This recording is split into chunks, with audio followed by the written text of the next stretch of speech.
对孙颖莎这个小姑娘，我觉得她给我留下的最深的印象，并不是第一印象，并不是说她打得多好，而是她真可爱。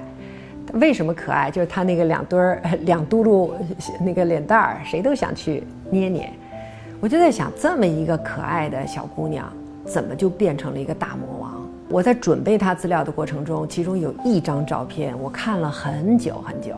这就是她参加2024年4、5月份澳门世界杯的时候，她背对着，这是一张非常有意思的照片，她背对着她的球桌，她面对的是一个无边无沿的观众席。她在干嘛呢？